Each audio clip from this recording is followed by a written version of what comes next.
अस्सलाम वालेकुम वरहमतुल्लाहि वबरकातुहू। Dear students of ninth class, I hope you are fine. Students, हमने कल के लेसन में एटीपी मॉलिक्यूल का इंट्रोडक्शन और उसके स्ट्रक्चर के हवाले से डिस्कशन की थी। और एटीपी, जिसका नाम एडिनोसिन ट्राईफॉस्फेट है, ये मॉलिक्यूल एनर्जी करेंसी के तौर पर सेल्स में वर्क करता है। ठीक है, तो आज हम इसी की वर्किंग को स्टडी करने जा रहे हैं कि how does it works as a currency of energy for the cells. ठीक है, लेकिन first of all ATP molecule को हमने डेफिनेशन कल भी की थी। ये न्यूक्लियोटाइड मॉलिक्यूल है, और न्यूक्लियोटाइड वो मॉलिक्यूल है, organic molecule, which is the building block of DNA and RNA. ठीक है, डीएनए आरएनए हम इनके नाम से वाकिफ़ हैं। इन मॉलिक्यूल्स को बनाने के लिए जो स्मॉल मॉलिक्यूल्स यूज़ होते हैं, that are called nucleotides. Okay, ATP का स्ट्रक्चर बच्चों आपके सामने बना हुआ है। नाइट्रोजनस बेस जिसका नाम एडिनोसिन है, ठीक है, और ये राइबोज शुगर जिसमें 5 कार्बन, ये हर कॉर्नर जो है वो एक कार्बन को शो कर रहा है। ठीक है, और 5 कार्बन वाली शुगर है ये। इसी तरह से 3 फॉस्फेट ग्रुप्स हैं। एक फॉस्फेट ग्रुप जो होता है वो PO4 होता है। ठीक है, तो ये 3 फॉस्फेट ग्रुप्स जो हैं वो एटीपी स्ट्रक्चर में इसके साथ अटैच्ड हैं। तो हम इन्हीं फॉस्फेट ग्रुप से आगे अपनी बात बढ़ाएंगे। आप बच्चों एक बात जानते होंगे बॉन्ड एनर्जी के बारे में। ठीक है, कि केमिकल बॉन्ड को बनाने के लिए एनर्जी रिक्वायर्ड होती है, और जब वो बॉन्ड टूटता है तो उसमें से एनर्जी भी रिलीज़ होती है। तो हम इसी पे बात करेंगे। The covalent bond connecting two phosphates is indicated by tilde and it's a high energy bond. ठीक है, इस साइन के साथ, टिल्ड के साइन के साथ, 2 फॉस्फेट ग्रुप्स जो अटैच हैं इस सारी रिंग के साथ, इनको शो किया जा रहा है। और बेसिकली इसको शो करने का पर्पज़ ये है कि ये शो करवाना है कि ये हाई एनर्जी बॉन्ड्स हैं। The energy in this bond is released as it breaks and inorganic phosphate generated get separated from ATP. अगर ये फॉस्फेट ग्रुप जो है ये यहाँ से ब्रेक अवे हो जाए, टूट जाए, तो इसके रिजल्ट में जो फॉस्फेट ग्रुप होगा बेसिकली वो इनऑर्गेनिक होता है नेचर में, तो वो जब इससे सेपरेट होगा तो वो एनर्जी रिलीज़ करेगा। The breaking of one phosphate bond releases about 7.3 kilocalories per mole of ATP। अगर 1 mole of ATP मॉलिक्यूल्स हों हमारे पास अमाउंट में, तो उसमें से और उनमें से अगर सबसे एक फॉस्फेट ग्रुप जो है वो टूटता जाए तो टोटल ओवरऑल 7.3 किलो यानी कि 7300 कैलोरीज एनर्जी ऑब्टेन होगी। ठीक है, और ये रिएक्शन चूँकि वाटर मीडियम में होगा इसीलिए साथ में वाटर को भी शो करवाया जा रहा है। तो ATP जब ब्रेक अवे करेगा तो वो एक फॉस्फेट ग्रुप रिलीज़ करेगा, और अब इसका नाम ADP होगा, यानी एडिनोसिन डाईफॉस्फेट।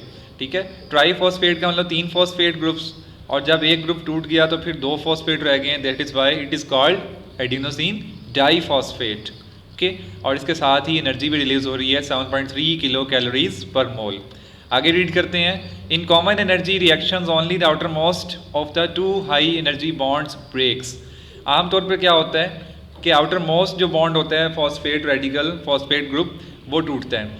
लेकिन अगर एनर्जी ज़्यादा रिक्वायर्ड हो और ज़्यादा एनर्जी की ज़रूरत होगी तो फिर मज़ीद एक फॉस्फेट ग्रुप भी रिलीज़ हो जाएगा, वो भी टूट जाएगा, और उससे मज़ीद एनर्जी ऑब्टेन होगी। ठीक है, when this happens ATP becomes ADP and 1 phosphate is released. In some cases ADP is further broken down to AMP। ठीक है, मैंने अभी आपसे बात की, अगर एनर्जी ज़्यादा रिक्वायर्ड होगी तो ADP भी मज़ीद ब्रेक अवे करेगा और वो कन्वर्ट हो जाएगा एडिनोसिन मोनोफॉस्फेट।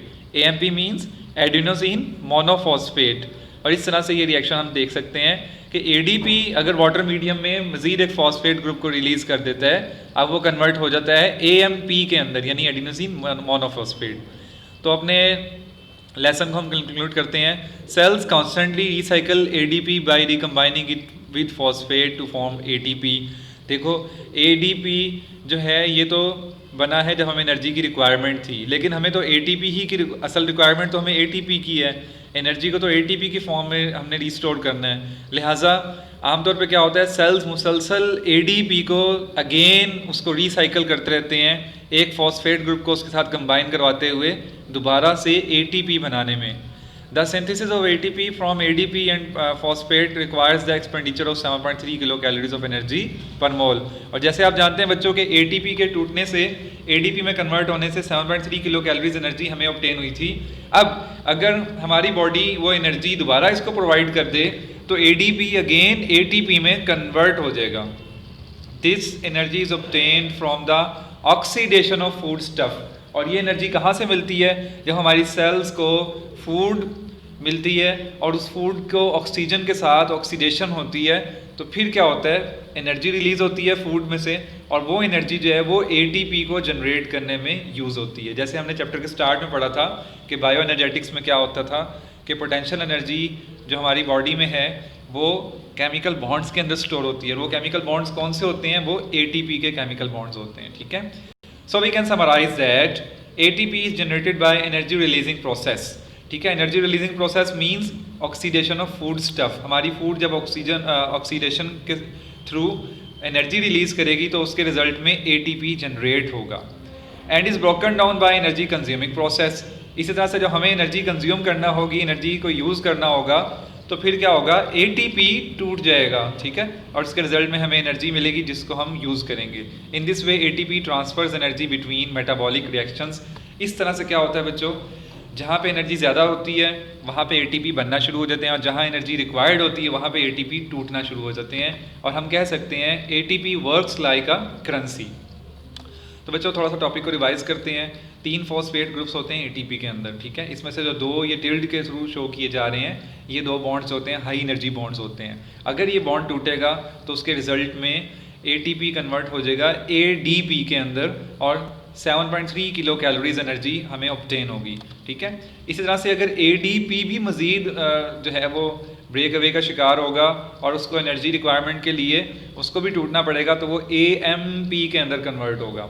लेकिन ये तो एक आर्जी रिएक्शन था। असल में तो हमें हर वक्त जो है एटीपी की हमें रिक्वायर्ड अमाउंट होती है हमारे सेल्स को कि उनमें एटीपी मौजूद रहें, ताकि वो जब उसका यूज़ होना हो तो उस वक्त काम आ सकें। तो फिर क्या होता है कि सेल्स जो होते हैं उनके अंदर जब ऑक्सीडेशन होती है फूड स्टफ की, तो वो क्या करते हैं, उससे जो एनर्जी रिलीज़ होती है उससे दोबारा से फॉस्फेट ग्रुप और एडीपी को कंबाइन करवा के दोबारा से सिंथेसिस ऑफ एटीपी का काम करते हैं, ठीक है। और इस तरह से एटीपी दोबारा जनरेट हो जाता है, और एटीपी का जनरेट होना एनर्जी रिलीजिंग प्रोसेस में होगा, जैसे कि हमारी ऑक्सीडेशन ऑफ फूड स्टफ। और जो एनर्जी कंज्यूमिंग प्रोसेस होगा, जब हमें एनर्जी रिक्वायर्ड होगी किसी काम को करवाने के लिए, तो उस वक्त एटीपी टूट जाएगा, ठीक है। इस तरह से एटीपी जो है वो बनता भी है और ख़त्म भी होता है, और एनर्जी को रिस्टोर भी करता है और एनर्जी को प्रोवाइड भी करता है। और ATP works like a energy currency in the cells, ठीक है।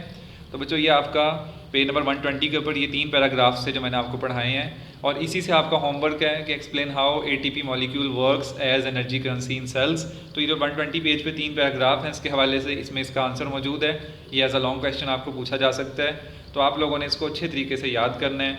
इंशाल्लाह ताला अगले लेसन तक के लिए अल्लाह हाफिज़।